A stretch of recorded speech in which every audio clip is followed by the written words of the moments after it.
Guizinho, eu acho que isso aqui é o mais perto que a gente vai chegar da Argentina por enquanto, meu parceiro. Ué, por quê? Porque hoje mais um episódio da série Parques, né, mano? E onde que a gente tá? Nós tá em Buenos Aires, meu parceiro. Em frente a Casa Rosada? Não. Infelizmente não. Por isso que eu falei que esse é o mais próximo que a gente vai chegar de ir pra Argentina tão cedo. Mais um episódio da série Parques, hoje no Parque Buenos Aires. Parque Buenos Aires, né? Localizado em Higienópolis. Avenida Angélica 1500. E a Higienópolis é legal por quê? Porque a gente já gravou um episódio lá na Santa Cecília que a gente falou que era o baixo. Porra, cara, é verdade, hein? E agora a gente tá no alto. Agora a gente tá no alto, né? Alto de Higienópolis. Subimos rápido, não é mesmo? Subimos muito rápido. Fica aqui na Avenida Angélica 1500, como eu já falei, bem próximo ali ao Mackenzie. E agora... Da linha amarela? Linha amarela. A linha privatizada? Da linha privatizada, exatamente. Do governo fascista? Opressor? Governo fascista opressor. Ah, tá. Não pega isso. O que aconteceu? Estávamos lendo a pauta do maravilhoso Parque Buenos Aires, até que o Thiago deu um tapa na minha mão. O celular voou. Tio, fala desse governo fascista, eu fico puto, tio. O celular caiu tudo aqui, mas vamos lá. Então a gente está hoje no Parque Buenos Aires, localizado na região de Higienópolis. Um parque que não é muito grande, tem 22,2 mil metros quadrados. Ele foi inaugurado, veja só você, hein, em 20 de setembro de 1913. 13? Isso, e o projeto do parque vem já de um pouco antes, 1910, por ali mais ou menos. Legal. Muito bom. Então a praça tem 104 anos e é uma praça muito legal, muito bonita, apesar dela ser um pouco pequena, assim. Não é uma praça, é um parque. Mas eu falo praça por quê? Porque quando você entra ali, tinha uma placa escrito Praça Buenos Aires. Certo. Mas por quê? Sofreu algum projeto de ampliação? Você não sabe? sei, não. Pelo que eu tô lendo aqui, sempre foi um projeto de parque, né? Claro que todas as referências das localidades onde a gente grava tá sempre lá no post, se você quiser se aprofundar um pouco mais.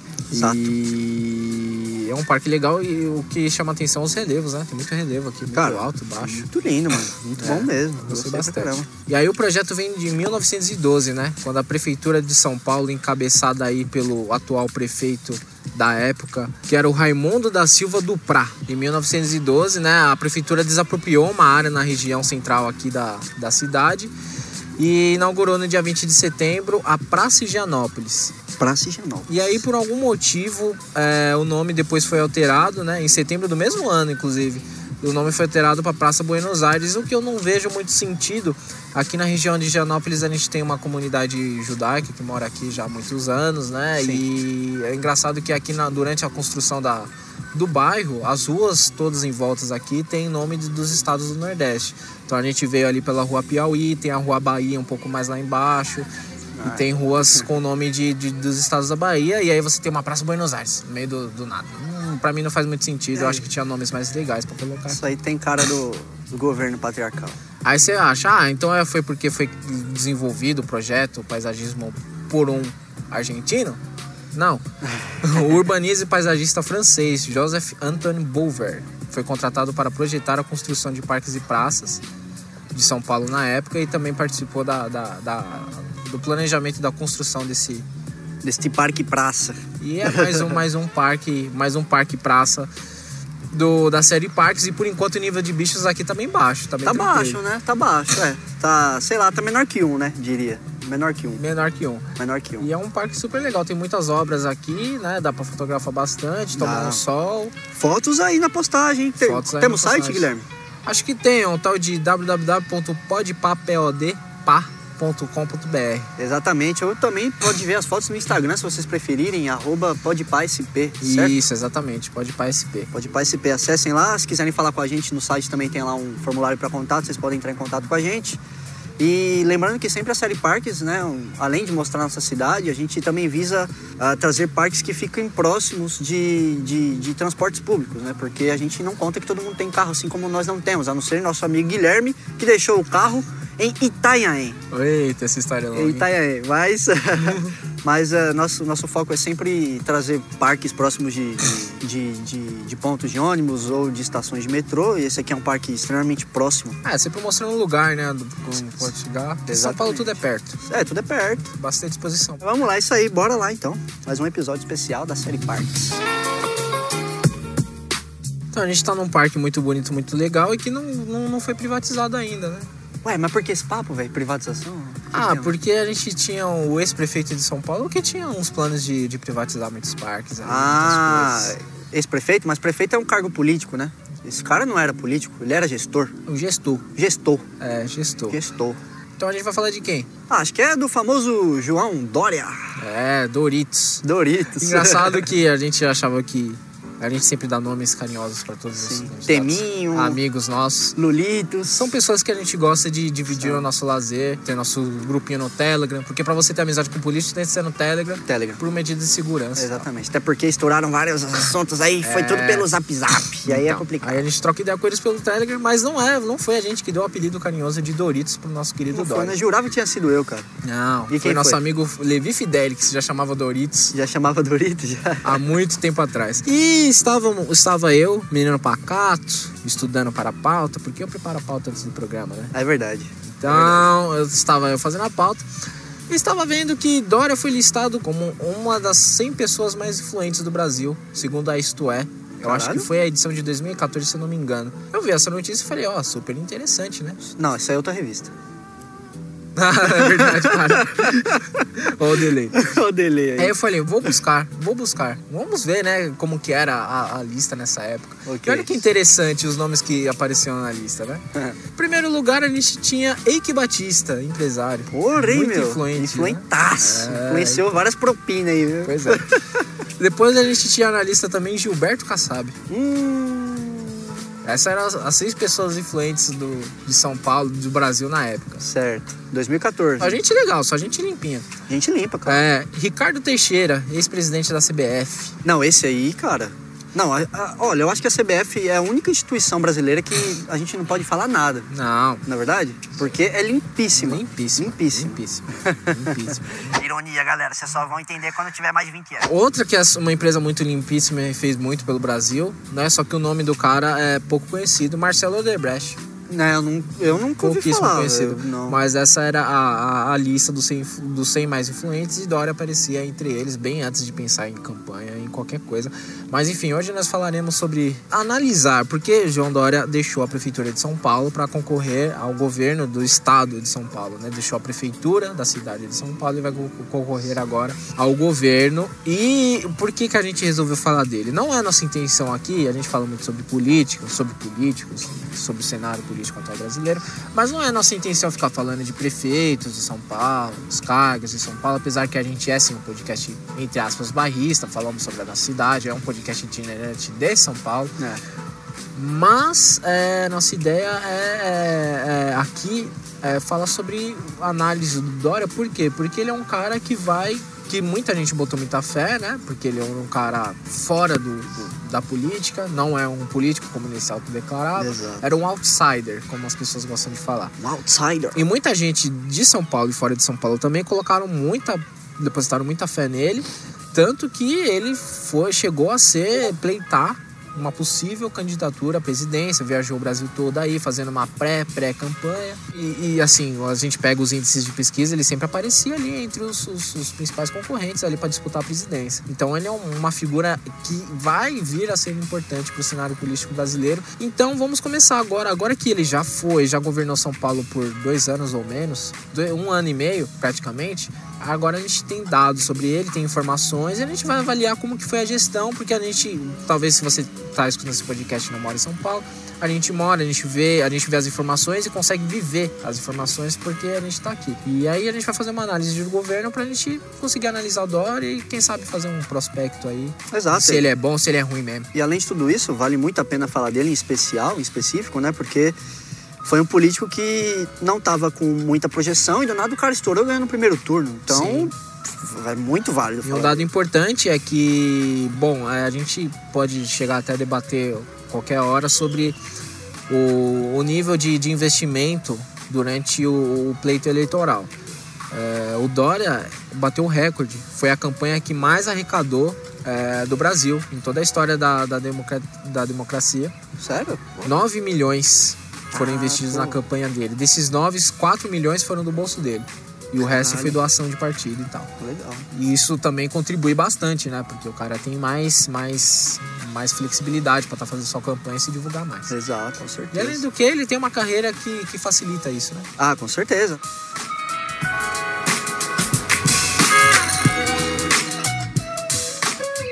Então, João Dória Júnior é filho do seu pai, não é mesmo? Até porque precisamos de um pai, que tem o nome João Agripino Dória, né, nordestino, da Bahia, veio pro Sudeste cedo, foi publicitário, chegou a ser exilado na época do regime militar, foi morar na França, e aí Doritos foi junto com ele, morou lá também. Foi morar na França? Foi. Que exílio bom, hein? Pois é, né? Pois é, porque os caras não asilam pra... Enfim, né? Não daremos nomes aos malfeitores, né? E aí, com 13 anos, Dória volta aqui pro Brasil, começa a trabalhar numa empresa que o pai dele foi diretor. E entre outras coisas, com 13. Olô. Já... Hoje, imagina se uma criança começar a trabalhar com 13 anos, né? O pessoal do politicamente... charreto vai falar. Mas era algo muito comum antigamente, né? Sim, lógico. Né? Acho que nossos pais também têm histórias assim, né? E entre outras coisas, ele foi apresentador de TV e um dos seus principais motes de campanha é que ele era um gestor e não um político. Sim, a carreira toda dele foi voltada para essa parada de gestão de empresas mesmo. O cara sempre veio com essa da ideia de ser um gestor e não com político, mas, assim, é difícil, porque, vamos colocar, o pai dele foi exilado porque o pai dele era um deputado, né, federal. E aí, na época, né, de tudo mais que aconteceu naquela época, você tá ligado? Ditadura e tudo mais, o pai dele acabou sendo exilado e os bens todos da família foram bloqueados. Então a família chegou a passar um pouco de dificuldade, mas não era aquela dificuldade que a gente está acostumado a ver em outras histórias, outras carreiras políticas, né? Sim. Eles chegaram a ficar um tempo na França, mas depois vieram para Brasil de novo, só que o pai dele continuou exilado lá. E aí ele com a mãe dele e o restante da família tiveram que meio que se virar aqui. Foi aí que ele começou a trabalhar. E a sua mãe, a Maria Silvia, se instala numa fábrica de fraldas, onde depois o Dória começa a trabalhar lá, ajudando ela com 13 anos, né? Paralelo a isso, ele começa a estudar também na Escola Estadual Professora Maria Sintra, na Rua Consolação, onde eles ficavam aqui próximos ao Higienópolis mesmo.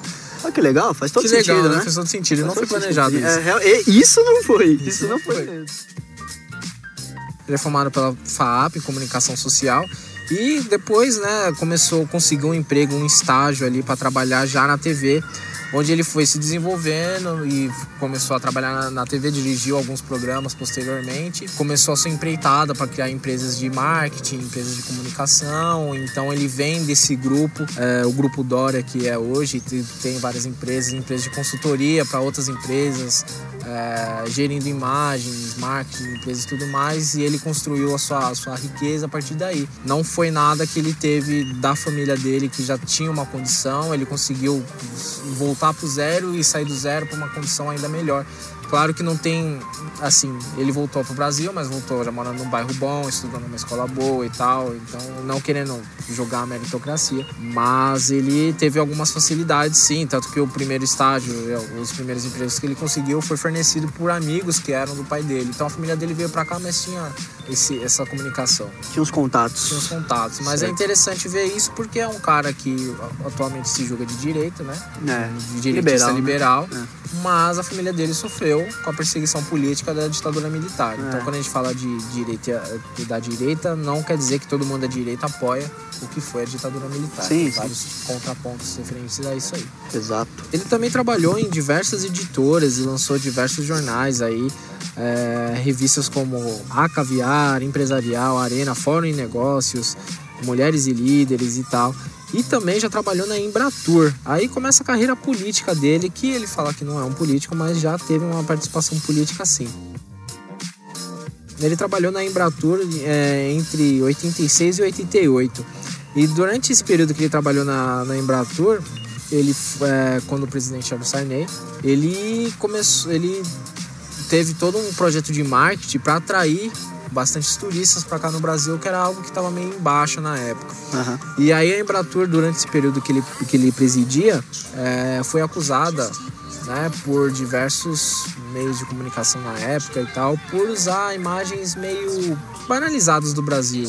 Então colocavam mulheres nas fotos, nos posters, certo, e divulgava isso lá fora. Falando assim, talvez pareça meio duvidoso, meio estranho, mas tem um link de um trabalho que eu não vou citar, não lembro o nome da pessoa, mas eu tenho o link, eu vou colocar aí na postagem, que faz todo um estudo sobre isso. Então eram coisas bem escrachadas mesmo. Vem pro Brasil que tem mulher, tinha posto que era só a foto da bunda da mina na praia e tal. Sim. Coisas assim, que talvez na época fariam sentido para atrair o pessoal, mas foi muito acusado de turismo sexual isso na época, e realmente tem algumas coisas ali que chegou a me incomodar. O link tá aí na postagem, tira suas próprias conclusões, e foi isso que ele foi acusado na época. Interessante, não é que o meu papel, nem o meu nem o seu julgar se é certo ou errado, né? Mas, bom, o Brasil é conhecido, entre tantas outras coisas, pela sua beleza, né? Feminina, principalmente. Então, a julgar pelo que você está me contando por cima, não vejo nada demais, né? Mas isso é só... Não vi, não estudei, não vi ninguém que estudou, então essa é a minha conclusão. Não vejo nada demais, né? Mas tem que realmente ver como isso foi feito e ver se foi ou não um marketing voltado pro sexo, né? Porque eu também sou contra, se realmente tenha sido isso. E antes disso, né, anteriormente, a gente tá fazendo agora a carreira dele de trás pra frente. Mas o interessantíssimo é que ele já tinha polêmica, já, né? Já tinha polêmica dele não foi só durante... Foi algo que eu acabei encontrando aí. E antes disso, né, de 83 até 86, ele foi secretário municipal de turismo já em São Paulo, na prefeitura de Mário Covas. De Mário Covas. Depois o neto dele viria a ser o seu vice. E ele tem uma consideração muito grande por Mário Covas, justamente por essa época que eles trabalhavam juntos. Sim. Então ele não foi ele não seguiu essa carreira política assim do nada.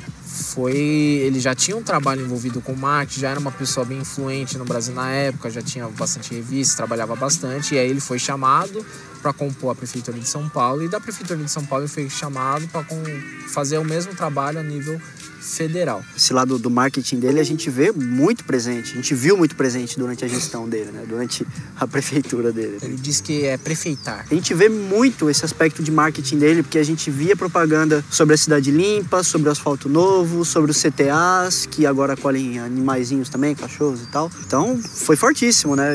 Da minha lembrança de prefeitos de São Paulo, até governadores, eu não lembro de ter visto nada assim tão forte, da pessoa ir lá e mostrar o trabalho mesmo que fez. Tá certo que ele prometeu algumas coisas que acabou não cumprindo, mas ele mostrou o que ele fez, né? E uma coisa interessante sobre o CTA... É o CTA. CTA é o Centro Temporário de Acolhimento, que visa dar um teto para quem mora na rua. Isso é bom, porque tira quem está na rua da rua, deixa mais segurança. E tem, sim, questões relacionadas à segurança. A gente sabe que tem, sim, muitos moradores de rua que assaltam, etc. Não estou jogando tudo no mesmo balaio, mas tem, sim. Isso é bacana, porque dá um teto para eles. E o secretário dele, do CTA, eu não vou lembrar o nome do cara agora, mil perdões, a gente deixa aí no post. Ele criou um esquema de alojamento muito legal. Não sei se você chegou a ver isso. Não. Ele criou um esquema de quartos mesmo, com materiais baratos. Se eu não me engano, acho que era PVC. E aí a pessoa que dormia, ela tinha a opção de fechar o quartinho dela. Era uma coisa muito pequena, a gente vai colocar foto aí. Mas uma coisa interessante é que dava privacidade para os moradores de rua. Eles estavam todos no mesmo ambiente, mas os biombinhos, era como o biombo mesmo, assim, eles eram separados e tinha a possibilidade de fechar, dando a privacidade deles, né? O que é uma coisa legal, porque deu uma humanizada no processo, né? Porque a galera pensa só, vamos tirar da rua, tacar em qualquer lugar e já tá pronto, resolvido o problema. E não foi assim. Os caras pensaram nessa individualidade, até de certa maneira no conforto, e o mais importante, no custo, porque tudo isso foi muito barato. Sim, aí é uma bandeira grande, né? Não, achei muito legal, e justamente porque a gente tem que ter em mente também, não dá pra fazer um espaço super reservado, super bem produzido, porque eu atendo várias pessoas e é um custo que sai diretamente do dinheiro da prefeitura, né? Nem do governo, nem nada. Exato. Então, tem que ser barato. Não dá para pensar muito em conforto. Quer dizer, a gente tem que pensar sempre o máximo possível, mas não dá para fazer muita coisa. E aí, dentro do possível, eu acho que ele fez um excelente trabalho, sim. Ele fez ainda outras coisas que a gente vai chegar a comentar, mas eu acho que ele fez um excelente trabalho com isso, sim. Fez. E o ponto mais legal disso tudo, assim, muita gente pode achar isso idiota, né? Mas assim, quem mora nas ruas não tem ninguém. Muitas pessoas acabam se conhecendo nas ruas e ficando junto, formando casais, etc. Mas muitos dos moradores de rua são sozinhos, completamente sozinhos. E tem até uma brincadeira que a gente faz, né? Que, pô, caralho, cuzão, já percebeu que todo morador de rua tem um cachorro e tal. E a campanha do CTA, da gestão do Dória, permitiu trazer esses cachorros junto com eles, os animais que eles possuem junto com eles, coisas que até então não era possível. E os cachorros também recebem o seu alojamento, tem os canis lá e tal. E, cara, isso é genial. Na minha opinião, é genial. Foi o que eu falei. Humaniza muito mais o processo. Coisas que outras gestões, outros prefeitos podem até ter feito. Outros governadores também podem ter feito. Mas eu acho que um tratamento humanizado como esse foi o primeiro. E eu acho importante citar isso. Por quê? Porque a galera que é mais à esquerda, que é contra a direita e contra o liberalismo de maneira geral, critica que esse lado, né, o lado oposto ao deles, não pensa em políticas sociais. E isso aí foi uma excelente política social. Vamos falando então das coisas que ele fez, né? Como a gente já está falando do Centro Temporário de Acolhimento, e você citou aí as vagas humanizadas. Que aí, nesse bolo, o que acontece aqui? Eu fiz um pequeno resumo sobre as coisas que ele prometeu, as coisas que ele entregou e se foi realmente cumprido. Os links com todos os detalhes de tudo que ele prometeu, de tudo que ele fez, de tudo que está por fazer, os dados se está funcionando ou não está funcionando, tá aí no link da postagem, que é mais uma vez, a gente já falou disso no episódio de Fact Checking, estou falando mais uma vez do site Aos Fatos, que é um site muito bom, e eles fizeram todo esse levantamento. Também tem o link aí do R7, que também fez um levantamento, você pode ler os dois e comparar. Por que a gente tá dando esses dados? Porque a gente não quer ser chato aqui e defender o Dória só porque a gente tem um apelo mais alto pro liberalismo ou coisas do tipo. A gente quer realmente trazer aqui o que foi feito e o que não foi feito, os fatos. Então tá esses dois links aí, o que a gente vai apresentar aqui é um resumo dos dois. Vagas humanizadas. Vagas humanizadas entra nesse bolo todo aí de atendimento a moradores de rua, de outros tipos de coisas também, os casos da Cracolândia e todos os incidentes também entram nessas vagas humanizadas. Vagas humanizadas ele entregou 1.397, falta entregar 609. Então foi parcialmente. Então isso é muito interessante, porque a gente já teve palestra com um representante do governo Dória uma vez, acho que era justamente o secretário que estava encarregado disso aí, e ele apresentou o projeto pra gente, o andamento, e realmente pareceu assim muito convincente, tava muito Mas legal. Sempre com o pé atrás, né? Sempre com o pé atrás que a gente tem que ter. Exato. E assim, ele apresentou números, apresentou da maneira que ele estava fazendo, apresentou também dados de habitação, que é algo muito interessante. O governo prometeu entregar 25 mil, a prefeitura, né? 25 mil unidades habitacionais. Certo. Entregou 1.782. Esse foi pesado. Muito pouco ainda. Mas assim, o que acontece? A gente tirou esses dados em uma data e a partir do segundo semestre vai ser feito um novo levantamento para saber quanto que tá, que a prefeitura trabalha com esses lances de semestre. Então tem muita coisa que está em obra ainda. Sim. Mas a gente pegou o que está entregue. Então falta ainda 23.000,2 para entregar. E aí a gente entra também na questão da saúde, né? Que ele batia muito nesse negócio das filas de exames, tem fila pra caralho, precisa diminuir, vamos zerar a fila de exames. E aí tem muita gente que fala que conseguiu, tem muita gente que fala que não, o governo fala que conseguiu, a prefeitura fala que conseguiu, mas vamos aos dados. Ele prometeu zerar a fila que na época era de 4.805,3 mil exames parados esperando. 485.000,3. Isso, 485.000,3. E sim, ele zerou essa fila dos exames que estavam pendentes. Era o backlog dos exames. Isso é um número gigantesco. É quase 500 mil. É verdade. É que às vezes colocando em 1.000 a gente não tem noção, mas muda a escala. Muda para 1.000, milhão. E aí eu peguei uma citação aqui do secretário municipal da saúde, que ele fala que hoje a fila atual, a média, é de 90 mil. Atualmente, na época que a gente pegou esses dados, estava 92.000,68. Porque o que acontece? Ele zerou a fila, mas não é que acabou. Sim. A fila sempre vai continuar. Ele zerou a fila dos pendentes até achar uma estabilidade ali. Exato. E hoje a prefeitura trabalha com essa estabilidade de 90 mil. Porém, ele fala que há capacidade aí para atendimento em 143,87 mil vagas. Então eles conseguem atender esse número. Em cada fila eles conseguem atender esse número. Ou seja, tá sob controle então. O que acontece com esses exames? São exames aí de rotina, alguns exames muito específicos que não dá para fazer em posto de saúde, e hospital público é aquela demora de sempre, a gente tem que esperar. E então a prefeitura fez uma parceria com hospitais e eles pegavam os horários que estavam sempre disponíveis nesses hospitais. Horários ociosos, né? Ociosos, né? E juntaram tudo e conversaram com a iniciativa privada. Falou, pô, tem como disponibilizar? Claro que acho que a prefeitura deu alguma facilidade, mas e eles conseguiram fazer isso. Então você tinha exames em alguns horários, as pessoas conseguiam fazer esses exames com qualidade de um hospital privado, que a gente sabe que infelizmente é melhor do superior, que o hospital público. E conseguiu aí zerar. Foi um programa muito interessante esse da saúde, que talvez é uma coisa que ele vai bater muito na campanha dele aí, tentar levar isso a nível estadual. Exato. Realmente, ele cumpriu tudo isso, né? Conseguiu reduzir as filas. Mas né? Sempre tem um mas. Sim. E assim, cara, honestamente, eu fui um cara que no começo apoiei, né? Tô dando a minha opinião aqui pessoal, tá? Depois passei a ficar meio com o pé atrás, assim como muitas coisas, né, relacionadas à política. Mas pra mim o que o cara já fez foi bastante, em menos de 2 anos. Então pra mim o que ele conseguiu fazer foi excelente, cara, muita coisa, principalmente relacionada à saúde, essa fila, e que por mais que sejam exames simples, ninguém tinha feito nada até agora.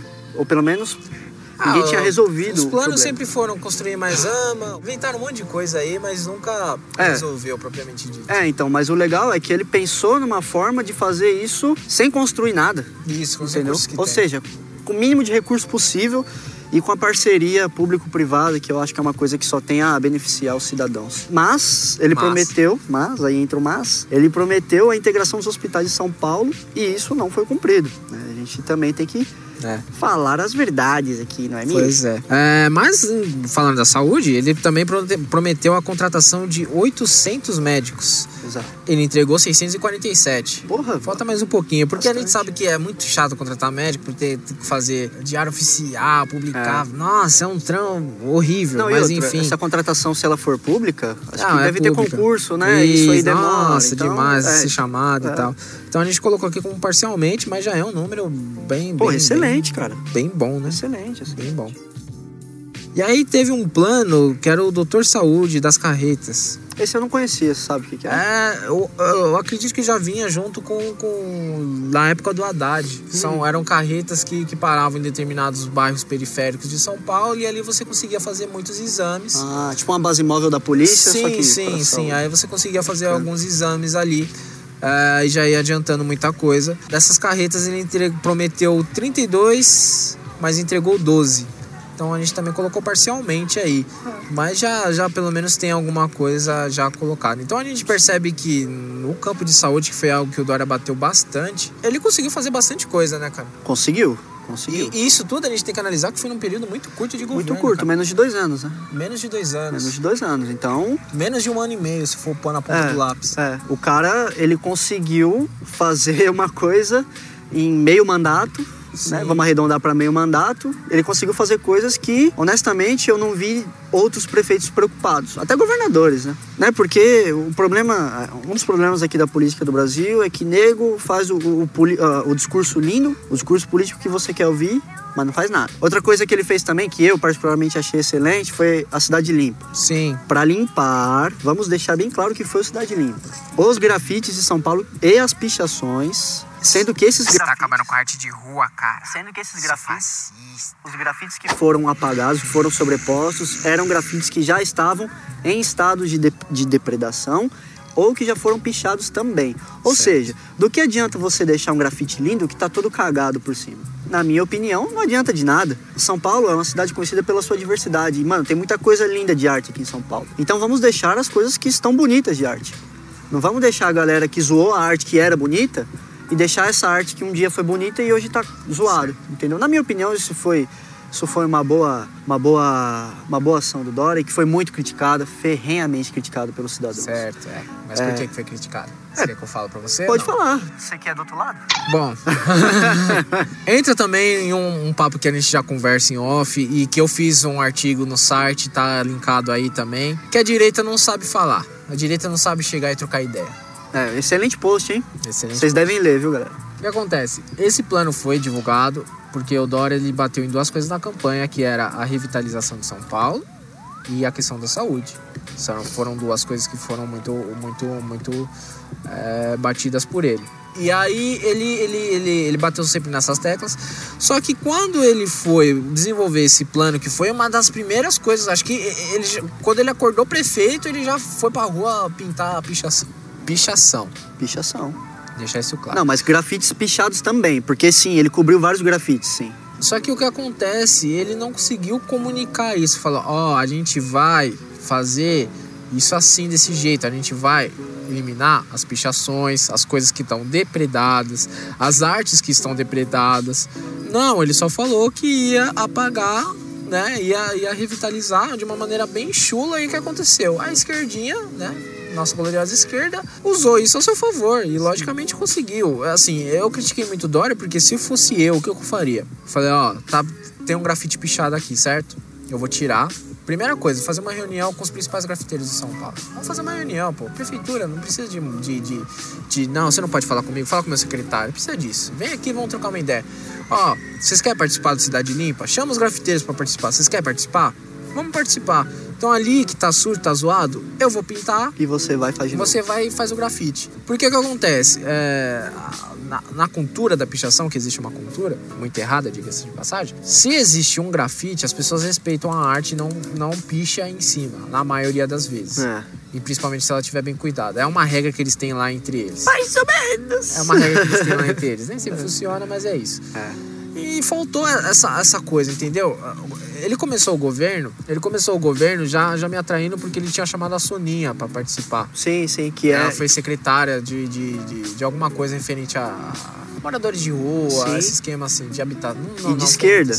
E ela, a Soninha, é uma pessoa clássica de esquerda. Exato. Fazia oposição, sempre fez oposição aqui em São Paulo. Exato. E isso é legal. E aí eu achei super legal isso, porque o que a gente bate aqui sempre é que não existe um lado certo da conversa. Exato. A direita sempre vai focar no desenvolvimento econômico, no desenvolvimento local, mas o desenvolvimento social não tem jeito, sempre vai ficar em segundo plano em todos os governos de direita, principalmente no cenário brasileiro. O que a gente viu até hoje, realmente. E a gente precisa da esquerda pra fazer isso, entendeu? A esquerda que sabe conversar com os caras, tem essa comunicação das periferias e tudo mais, a direita não tem, não consegue. Mas assim, a gente criando esse tipo de governo, eu achei super legal. Mas aí depois ele fez a cagada que foi mandar a Soninha embora por algum motivo administrativo que ninguém sabe qual é, mas fez ela participar de um vídeo e depois ela falou que não queria participar do vídeo. E foi uma coisa muito desgastante pro governo e começou a pegar mal aí. Exatamente. E durante a gestão dele a gente ouviu várias histórias, né? De que ele tava mandando remédio quase pra estragar. Teve a polêmica da farinata também, que ele tava dando ração pras crianças, etc. O dos remédios eu não posso falar nada, não corri atrás de nada e não sei se realmente isso foi verdade. Teve a polêmica do bar também, estávamos eu e o Guilherme no bar.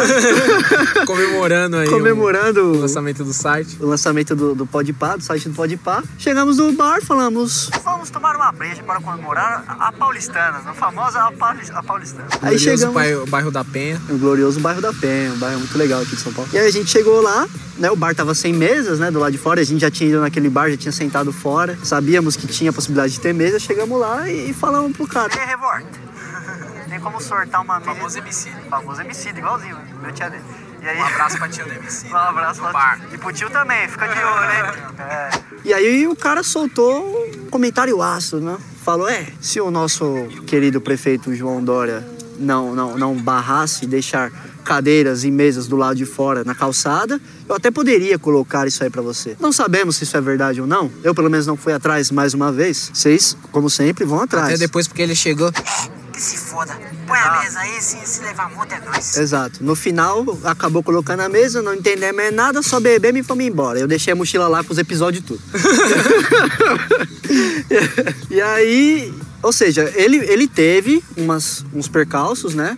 na candidatura dele. Muitas críticas, né? Mas uma outra coisa relativa às pichações que eu acho totalmente relevante, nesse processo do CTA, a prefeitura ela teve um problema muito específico, que foi como comunicar os moradores de rua que agora os CTAs aceitam animais, que agora os CTAs estão revitalizados, como divulgar isso para pessoas que não veem TV, que não ouvem rádio, que não têm redes sociais. Certo. Sabe o que a prefeitura fez? Contratou grafiteiros para fazer grafites nos locais que essas pessoas dormiam. É sério mesmo? Sério. Caramba, dessa eu não sabia. Sério. Nossa, legal, hein? Sério. Ou seja, isso aí você não ouve ninguém falar. Isso aí vou fazer questão de deixar no post pra vocês olharem. Eles fizeram propaganda, tinha propaganda no YouTube, inclusive eu descobri isso no YouTube, tava assistindo no YouTube, aí veio uma propaganda da prefeitura, eu falei... Vamos ver, né, cuzão? Vamos ver qual que é da brisa. Vi e tinha lá os grafiteiros grafitando, sabe, embaixo de ponte, assim, tipo, vai embaixo do elevado ali na Santa Cecília, por exemplo. Embaixo do elevado, cara. Porque os moradores de rua dormem ali, então eles deitam, é natural que eles vão olhar pra cima. E tava ali o grafite falando sobre o CTA. Falei, caralho, genial. Isso é legal. Genial. E além disso, ainda reaproxima o Dória daquelas pessoas que achavam que ele estava cobrindo toda a arte de São Paulo. E junta isso que você falou. Juntaram os grafiteiros e falaram, olha, vamos fazer? Vamos. Talvez ele não tenha tido tempo. Concordo com você, que o ideal seria ele ter feito isso. Mas como ele já queria produzir algo assim, a partir do momento que ele entrou, acho que ele falou meio que foda-se, não vou, já falei o que vou fazer, acho que a galera entendeu e vou fazer. E não foi entendido e teve esse rebuliço todo. O Dória é, assim, eu posso falar que ele trabalha pra caramba. Pode, o cara dorme 3 horas por noite, Exato. segundo ele mesmo. Ele adota essa política de dormir só 3 horas. Já tentei fazer isso, mas você fica mal e depois... Não, é improdutivo. A verdade é que é improdutivo. Você tem que fazer uma atividade física pra compensar, mas é muito bom porque, tipo, eu e acho que o Thiago compartilham da mesma visão, a gente perde muito tempo dormindo. Porra. E quantas vezes a gente, tenho que dormir, mano, não vai dar pra fazer. Nossa, isso me mata muitas vezes. Mas enfim, eu posso falar que ele trabalha pra caramba, por quê? Porque eu passei 2 semanas acompanhando a agenda do Dória. Se você entrar no site da prefeitura, você consegue acompanhar a agenda do Dória e do prefeito, aliás. E realmente, cara, ele começava das 9 e ia até as 9. Tipo, 12 horas de trabalho, às vezes 13, 14, entendeu? Teve até uma polêmica que os caras foram lá na frente da casa dele, ele não tava lá. Ele mandou um recado e falou, tô trabalhando, seus cuzão, vai trabalhar vocês também. Entre reuniões e ele faz muitas reuniões com os participantes do governo dele, então ele realmente trabalhou bastante, só que também não vamos, né, só passar a mão na cabeça. Não. Ele, durante esse tempo, ele viajou o Brasil, né, querendo aí, né, diz ele que foi procurar outras coisas, mas a gente sabe que ele foi pra se autodivulgar. Bem época de eleição, não faz muito sentido. Pra se autodivulgar e pra ver se ele tinha condições de conseguir aí uma candidatura à presidência, mas ele não conseguiu. O PSDB atualmente tá bem dividido, então optaram por colocar o Alckmin no lugar dele. Mas ele teve dessas também, ele viajou pra fora também, só que as viagens que ele fez pra fora foi pra garear mais recursos pra São Paulo. E teve até um vídeo que a Carta Capital criticou bastante, inclusive um beijo pra minha prima que trabalha lá no Carta Capital, que ela criticou bastante, que ele fez um vídeo de São Paulo e foi divulgar, acho que lá em Hong Kong, na Coreia, algum lugar desse, e passou um vídeo lá sobre São Paulo pra atrair investimentos, né? E aí mostra São Paulo toda bonitinha e tal. O pessoal do Carta criticou um pouco, porque tem que mostrar as periferias, né, meu? Mas o intuito do vídeo era vender São Paulo. Lógico. E isso, pra gestão do Dória, era muito importante, porque o Dória tem aí um plano grande de privatizações, né? Tem. E o que ele entregou aí, o que ele deixou de entregar, meu caro amigo Thiaguinho? Ele prometeu privatizar, né, criar a lei de privatização para Pacaembu, Interlagos também e alguns parques de São Paulo. Entre eles o Ibirapuera. O Ibira, que é um parque lindíssimo também. E vou dar um spoiler, também está na lista da série Parques. Então, se você gosta do Ibirapuera e não conhece a história, aguarda um pouquinho que logo chega. Logo a gente fala, né? E desse plano de privatizações, para quem saiu falando que ele ia privatizar a porra toda, etc., na lista de entregou e não entregou, tá como entregue. Mas aqui não temos números, mas a gente tem certeza de que ele não fez a privatização do estado, da cidade inteira, né? Como muitas pessoas acharam que ele ia fazer, né? Então, ele tem um plano de privatizações, só que esse plano tá tramitando e tá dando vários problemas, né? Que precisa passar pela votação dos vereadores e tudo mais. Não. Mas já está encaminhado, né? Os 3 principais, que é o Pacaembu, o Autódromo do Mundo de Interlagos e Ibirapuera, que são os 3 que geram mais custos para a prefeitura. E ele está querendo privatizar. E aí, quando a gente fala privatizar, não é venda. Ele está privatizando a gestão do local. Vamos colocar aqui o preto no branco. Certo. É uma PPP, parceria público-privado. O parque, esses ambientes ainda vão pertencer à prefeitura, vão ainda pertencer ao estado, só que os gastos eles vão ser terceirizados, eles vão ser privatizados. Pra quem quer entender melhor, é como é o metrô de São Paulo. O estado constrói, vende para uma empresa, a empresa administra. Mas quem faz a gestão, quem estipula os preços, passagens, tarifas, é o governo. Exato. A empresa explora outras coisas, publicidade, vendas de outras coisas e tudo Venda mais. de produtos, né? A gente Exato. vê, por exemplo, na linha amarela tem vários quiosques lá. Tem em todas as estações, em todas não, em várias inclusive não tem. Tem algumas estações, né, quiosques de lanche. A publicidade no metrô que é caríssima. Publicidade também que é caríssima, e na linha amarela é fortíssima. A gente vê que eles cobrem os metrôs, fazem revestimento até no chão, dentro e fora. Não fora, porque... Não, até fora, na estação também. Sim. Tem publicidade. Isso aí é uma coisa que não muda na vida de ninguém, né? Não atrapalha a vida de ninguém, pra falar a verdade. Né? O seu metrô ainda vai estar funcionando do jeito que você precisa que ele funcione. O estado tem menos gastos e as empresas também têm lucros. Então, ao meu ver... Para a população não afeta nada isso, só pode melhorar para a população. Exato. Porque, por exemplo, privatização do complexo do Pacaembu, que não é só o estádio, Sim. tem um clube lá dentro, tem um museu do futebol, tem outras coisas. Isso aí seria explorado pelas empresas, então as empresas administrariam quem pode vender lá, quem não pode, publicidade, fazer eventos, essas coisas, mas o acesso que as pessoas têm hoje, isso não mudaria. A mesma coisa vale para o Ibirapuera. Exato, e passando aí para esse lado mais histórico e cultural, né? Vamos falar também coisas que ele não fez. A gente já falou algumas, mas ele prometeu zerar a fila das creches e óbvio que tudo isso ainda está em curso, né? Mas ele entregou 27.501 vagas a mais. Ou seja, eles sinalizam com um cumprimento parcial da promessa. Ele também prometeu criar o Centro de Memória da Dramaturgia e não entregou. Prometeu criar um Museu da História de São Paulo. Seria muito legal, hein? Que seria muito bom e não entregou. Prometeu integrar os hospitais de São Paulo e até então não entregou. Prometeu também construir 30 piscinões. Entregou sabe quantos, meu pai? Não sei. 2, né? Só que quando a gente fala de construção, são coisas que, novamente, estão em andamento, mas atualmente tem 2. Nesse aspecto cultural, então, ele meio que deu uma falhada, né? Prometeu 2 museus, não entregou. Na questão de educação, e quando a gente fala de educação e segurança, que a gente vai chegar nesse ponto aí, a prefeitura não pode fazer muita coisa, porque o poder que as prefeituras têm para mexer nessas coisas são meio limitados. Isso vem mais do governo do estado, e não a prefeitura em si. Não, Alckmin. E aí ele prometeu zerar a fila das creches também, mas é algo que está em andamento também, ainda não foi cumprido. Mas sobre, por exemplo, tá ligado com isso aí que você falou, e tá dentro daquela promessa dele de revitalizar São Paulo, né? Revitalizar a cidade. Ele prometeu revitalização dos córregos e tem 230 em execução. É muita coisa. Sim. Muita coisa. Verdade. Então, é mais um contraponto aí, né? Óbvio que, assim, de tudo isso que a gente tá falando, a gente tem que lembrar que ele tá no cargo há menos de 2 anos. É óbvio que ele não vai conseguir entregar tudo. Só uma pequena correção antes da gente falar da revitalização. Eu sei que tá meio confuso aqui, gente, mas aqui são muitas informações, tá? A lei da privatização, que permite a privatização do Pacaembu, dos parques e do Autódromo de Interlagos, ela foi cumprida, foi aprovada. Já existe a lei. Agora só falta liberar para alguém comprar, e aí trâmites também que precisam passar pela Câmara dos Vereadores de São Paulo. Revitalização é um ponto muito interessante, meu caro amigo Thiaguinho. Por quê? Existe um projeto do Dória chamado Centro Novo. Centro Novo? Isso. Uau. Ele pretende melhorar e muito o centro de São Paulo, revitalizar.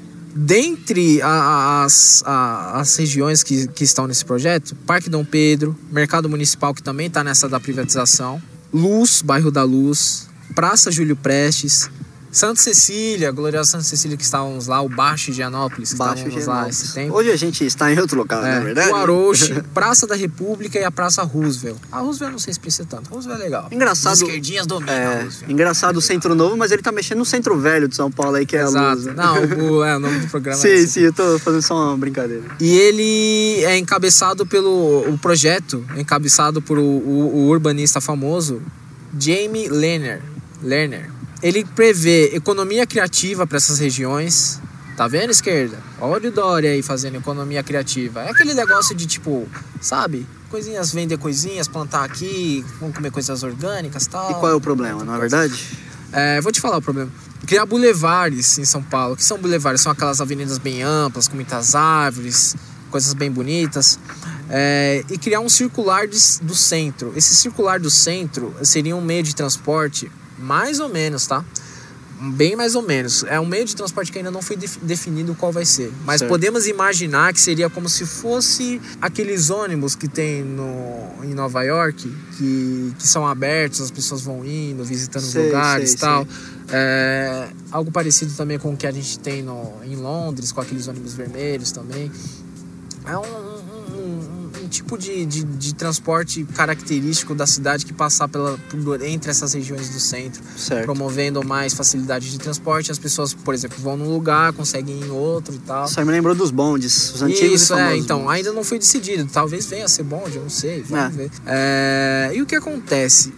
Nisso também entra a revitalização de vias. Arrumar aquelas calçadas feias do centro, que é aquelas pedras portuguesas lá, horrível. Que tem gente que defende, que é algo, né, da cidade. É cultural, né? Cultural. É inegável. Anda com salto agulha lá, pra você ver. Você anda? Eu não ando, então foda-se. Carnaval eu andei, rapaz. Carnaval nós estamos quebrados.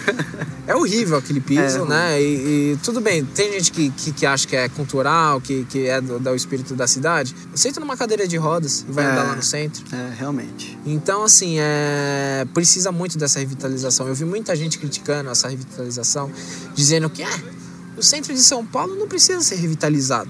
Cara, se você passear ali próximo à Avenida Casper Libero, próximo ali ao bairro da Luz, dá uma olhada ali e vê se não precisa ser revitalizado, cara. Exato. O centro da cidade é uma coisa que... A gente é um podcast itinerante de São Paulo, caralho. A gente pode falar isso. Exato. O centro é um lugar bem complicado, assim, um lugar muito bonito, mas que ficou abandonado há muito tempo. Tem melhorado agora, porque eu acho que dentro de todo esse plano de revitalização de São Paulo, você precisa trabalhar com a ocupação das pessoas. As pessoas precisam ocupar os lugares. Exato. Por exemplo, a gente tinha antigamente no Mirante, que era um lugar fechado. Hoje o Mirante é ocupado por pessoas e por isso tem restaurantes, bares lá.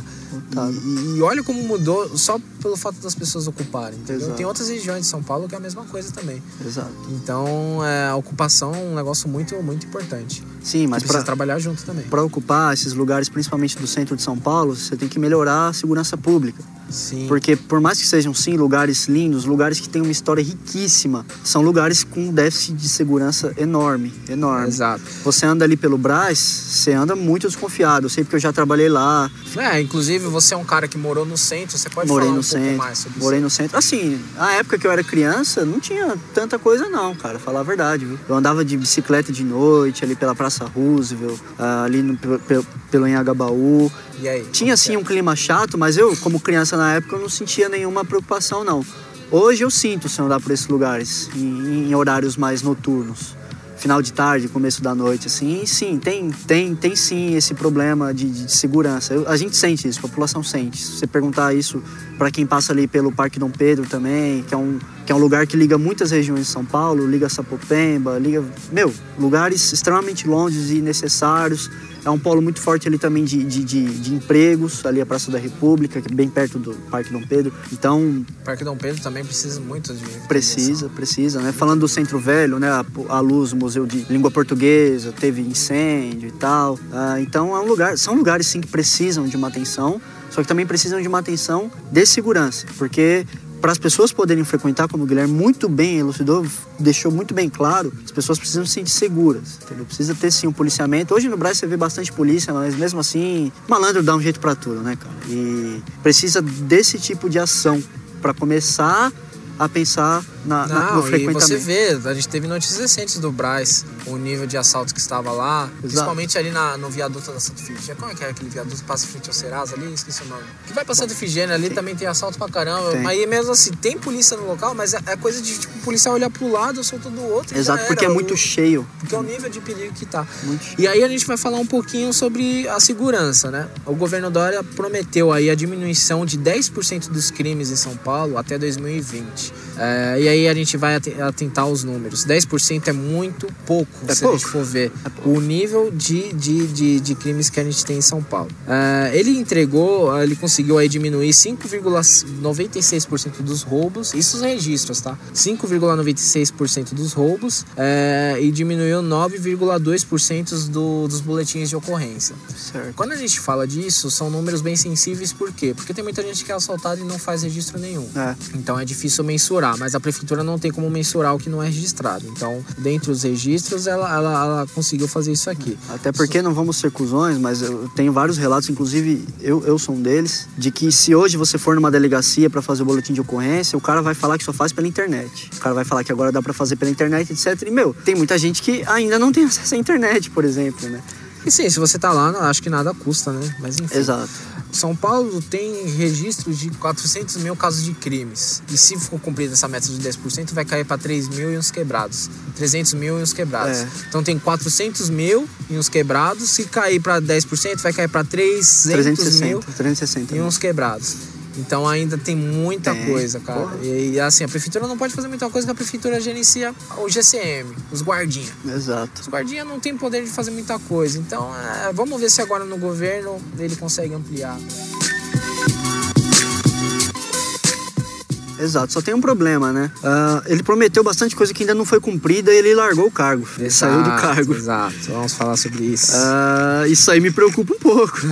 Isso aí me preocupa um pouco. A galera fala sobre o Bruno Covas, que ele é mais articulado do que o Dória. Quem é Bruno Covas? Bom, Bruno Covas, ele é neto do famoso Mário Covas, que já foi governador de São Paulo. Ele é formado em economia e administração. Ele já teve tarefas em prefeituras regionais e já foi secretário-chefe da Casa Civil daqui de São Paulo. Então já tem um histórico político maior que o Dória. Já tem um histórico político maior do que o Dória. Assim, na minha visão, tem alguns problemas quanto a ele, porque ele já assumiu o cargo e até agora não tem nenhuma matéria, e as matérias dizem que ele não fala quais são os planos dele. Ele é mudo? Ele só não fala os planos, né? Tá. Talvez os planos dele sejam mudos, de fato, né? Isso é um problema. Mas a galera também fala que, além disso tudo, ele é mais articulado que o Dória e parece que ele tem uma aceitação popular um pouco maior do que o Dória até. E ele é um cara do rolê, né? Ele é separado, tem um filho. E diz que ele gosta das baladas, das festas. Nada contra, ele faz o que quiser da vida. Mora num flat ali na Barra Funda. Então, na Barra Funda. Eu acredito que ele queira manter, porque a gente viu aqui que tem várias coisas que estão em andamento ainda, Exato. Né? E é difícil você fazer um outro plano em cima do plano. E até desnecessário, até né? desnecessário, que é uma coisa que a gente sempre sofre. Entra um novo governo, tudo legado, foda-se. Agora é tudo novo. Exato. E a gente fica essas obras paradas, várias coisas paradas aí que nunca andam. Eu acho que ele não tem que falar nada mesmo. Assim, ele tem que prestar contas à população, sim. Pelo menos falar, vamos continuar o que o maluco começou, entendeu? Exato, o cara não fala nada. Exato. Esse é o problema. Sobre o Bruno Covas, a gente tem que aguardar para ver. Mas eu acredito que ele vai continuar na mesma base do governo do Dória. E vamos colocar aqui que Dória saiu para disputar as eleições de 2018 para ser governador do estado de São Paulo. Sim. E os números até agora apontam que ele tem grandes chances de ser eleito. Se de fato ele for eleito, nada vai mudar, porque vai ser a mesma parceria que foi governo e prefeitura, que sempre foi do mesmo conchavo político, né? PSDBista, né? Então. Inclusive, Bruno Covas é do mesmo partido. Mais um motivo que eu vejo pro cara não parar o que tá sendo feito, entendeu? Se fosse de outro partido, de outra sigla, de outra legenda, que pensa coisas diferentes, eu até se justificaria o cara querer fazer outras coisas, parar o que tá sendo feito e fazer o que tá de acordo com a legenda do cara. Mas é do mesmo partido, então, na minha visão, não tem nenhum motivo pra mudar o que tá sendo feito e pra parar. Muito pelo contrário, tem que continuar. Minha opinião sobre o Dória no governo, acho interessante, porque se ele começou coisas boas a nível de cidade, ele pode fazer, essa é a lógica, ele pode fazer coisas boas a nível de estado. Então, eu sou um pouco, sou um pouco otimista quanto a isso.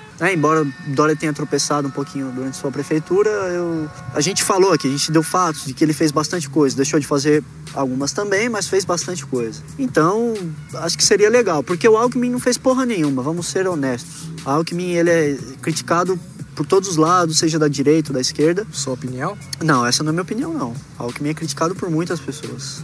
Certo. De todo o espectro político. Aí Você não era de direita? A questão, quem? Você? Não. Não? Sou comunista. Tá. Sou comunista. Cadeia a prova? Eu preciso provar que eu sou comunista? Meu coração é vermelho, cuzão. Cadeia a prova? Cadeia a prova? É. Então, aí o Alckmin... o Alckmin, falando sério, o Alckmin deixou o Estado muito a Deus dará e durante muito tempo. Então, assim, é do mesmo partido, a galera pode ter a mesma desconfiança de sempre, mas pelos resultados que ele mostrou na prefeitura, eu acho que o Dória pode, não tô dizendo que ele vai, tô dizendo que ele pode sim fazer coisas boas a nível de Estado. Então sua análise é positiva e referente ao Dória. Prefeitura, sim. Quem mora, por exemplo, em Goiás, rapaz, aí eu não tenho ideia, nossos né? amigos de Edéia lá. Rapaz, Eles que viram tudo que aconteceu com o Dória e tal, se Dória um dia, eles podem ainda continuar tendo fé no Dória para ser um bom político? pessoal de Goiás, e vai ver o quê? Se o cara aqui de São Paulo, vai ver o quê? Não, se um dia ele disputar algum cargo federal. Algum cargo federal? Bom, cara, depende, né? A gente sabe que a política a nível Mas, Brasil... tipo, por exemplo, os caras têm a fé, estão com a fé no Dória. Certo. Né? Mas eu não voto no Dória porque eu não moro em São Paulo. Tá. E eu não tenho como avaliar ele porque eu não moro em São Paulo. Ok. Mas eu ainda tenho fé nele, que eu acho que ele é um bom político. Essas pessoas podem ter fé ainda? Ou não? Frente a tudo que a gente falou aqui. Bom, a Natália Arcuri, que é uma menina que, além de ser muito linda, é muito inteligente, ela fala sobre finanças, ela diz uma coisa que é muito interessante. Rendimento passado não quer dizer que vai ser rendimento futuro. Foi o que eu falei, o cara pode fazer coisas boas, mas não quer dizer que ele vai fazer. Eu me sinto um pouco otimista pelo que ele fez, entendeu? Mas também não posso ser cego de acreditar que ele vai fazer coisas boas tão quanto ele fez a nível da prefeitura, entendeu? Certo. Então eu falo por mim, não posso falar pelos goianos. Ainda mais de ideia, lugar que ninguém nunca ouviu falar e o povo de lá se treme todo. Então não tem como eu responder por eles, mas assim, se o Dória se destacar como governador, com certeza a projeção nacional dele vai crescer ainda mais. E sim, por que não? Pode ser, sim, continuar sendo acreditado. Bom, eu vou falar rapidamente aqui a minha avaliação, porque a gente tem que ali ver um comício de um presidenciável. Brasil 200. De um presidenciável. Por que presidenciável, meu caro amigo Tiaguinho, que a gente tá indo lá? Por que presidenciável? Porque tudo isso faz parte da série o quê? Da série o quê? Presidenciável, né? Série presidenciável, série candidatos. A gente não definiu o nome, talvez seja série candidatos, né? A gente veio falando, né? Que a gente vai falar de todos os candidatos à presidência da República. A gente vai fazer uma série especial aqui do Podpah. Exato. A gente vai falar a história, as polêmicas, as propostas, tudo de maneira imparcial, mais ou menos como a gente tá fazendo aqui com o Dória. A verdade é que seja mais imparcial, né? Porque Seja aqui mais eu, imparcial. por exemplo, dei minha opinião, você também chegou a dar a sua em algum momento. E a pegada é ser mais imparcial ainda, sem opiniões. Entendeu? E Talvez, aliás, terá opiniões, né? Terá Sim. opiniões, mas será explícito o que é fato e o que é opinião. Exato. E a gente vai fazer essa série, e por isso que a gente já tá atrasado pra ir lá. Eu tinha uma visão dos tempos pra cá muito negativa do Dória, porque ele prometeu uma agenda liberalista que eu sou a favor. Não sou a favor do liberalismo explícito ali do Bastiat, mas eu sou a favor de algumas coisas sim. E ele me decepcionou um pouco porque ele chegou e não fez as privatizações que eu esperava que fizesse. Por exemplo, eu sou um grande aficionado por automobilismo, gosto muito de Interlagos, já fui lá inclusive. É um traçado, uma pista incrível, sem igual no mundo. Quem curte automobilismo sabe. E a gente tá ficando para trás, porque é um autódromo que não tá se desenvolvendo, né? A FIA, por exemplo, que é a Federação Internacional de Automobilismo, bate todo ano em Interlagos. A gente tem diversos problemas lá e a prefeitura não tem dinheiro para manter e melhorar. Nesse caso, seria a melhor privatização, porque Interlagos gera muito dinheiro. A pessoa pode fazer shows lá, Lollapalooza e outros eventos aqui em São Paulo. Eu fui no Maximus, festival de rock lá. Então, foi a primeira e única vez que eu tive lá. Então, sim, tem potencial para movimentar muita coisa. Sim, então. E são essas agendas liberais que, para mim, ele deixou um pouco a desejar. E aí eu fiquei meio com o pé atrás. Mas aí é um fenômeno importante. Quando você critica muita pessoa ou o político, mas vai ver o que ele fez, sua opinião sempre muda. Quando eu fiz esse levantamento, cara, eu fiquei, assim, surpreendido que tem várias coisas em andamento, várias mudanças positivas para a população, porque tem coisas que são necessárias para o Estado, para o país, para a cidade, mas que não são efetivamente boas para a população. Por exemplo, Dória aprovou a lei da privatização, que no futuro vai ser bom para a população. Sim. Ainda não. Então é difícil mensurar isso, mas eu vi que são coisas positivas e que vão gerar frutos pós ainda o governo dele, se Bruno Covas continuar essa agenda aí. De fato, o que você falou faz todo sentido, mas como você mesmo comentou aqui no episódio, né? A prefeitura não tem muito poder. né? Interlagos já tá fora da cidade de São Paulo, né? Não, Ainda tá dentro? São Paulo. Né? Então, e outra, ele aprovou a lei. Acima disso, infelizmente, agora não há muita certeza. ele pode articular ainda mais.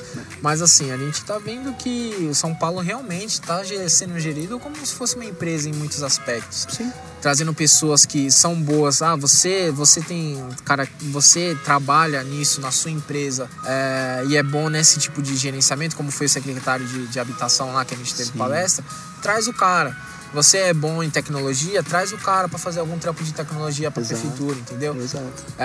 Esse tipo de gerenciamento eu acho muito bom. Não dar o cargo, não, esse cara me apoiou, vou dar um cargo pro cara do partido dele. Esse cara me apoia como sempre foi. Agora não, a gente tá vendo coisas realmente positivas e, assim, eu tenho experiências boas, tudo isso que a gente falou da questão de saúde, eu tenho experiências boas com familiares que realmente conseguiram aí um atendimento melhor, em hospitais que a gente não teria condições de pagar, eles conseguiram por causa desses planos da prefeitura, mas é claro que o meu caso não serve como parâmetro para todos os outros. Exato. Mas assim, eu acredito que o Dória, vamos dar uma olhada como vai ser o governo, como ele lidar com aplicando uma coisa mais ampla, mas ele está seguindo o caminho que eu sempre falei nos offices aqui, que ele tinha que seguir. Não sair de uma gestão de prefeitura e já pular uma gestão suprema do federal, que é a presidência da República. Vai seguindo por passos, entendeu?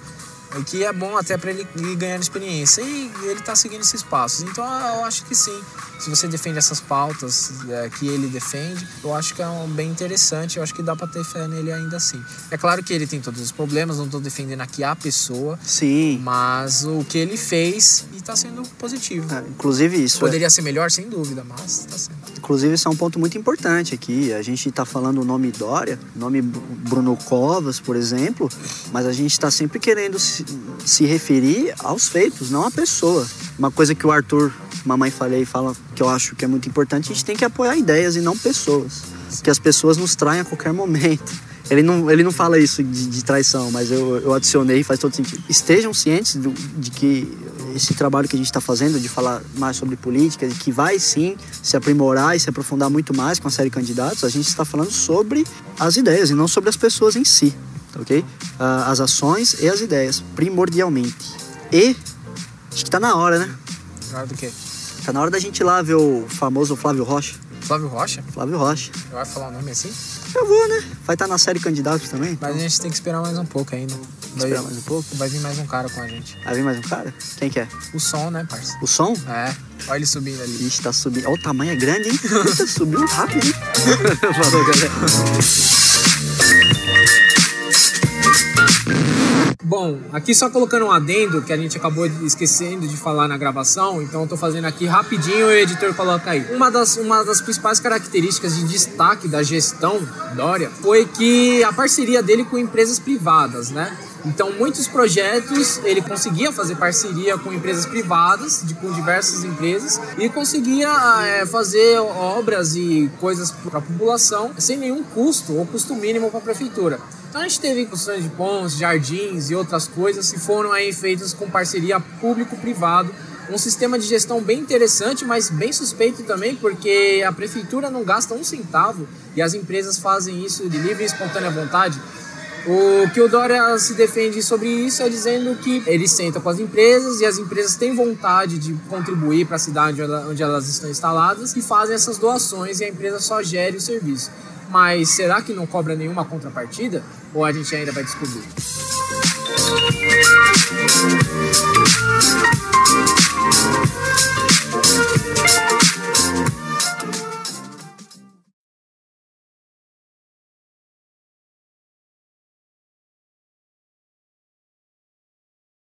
Olha lá, né? Os caras daí quer pegar de volta, né? Parece um estado, cuzão. Sério?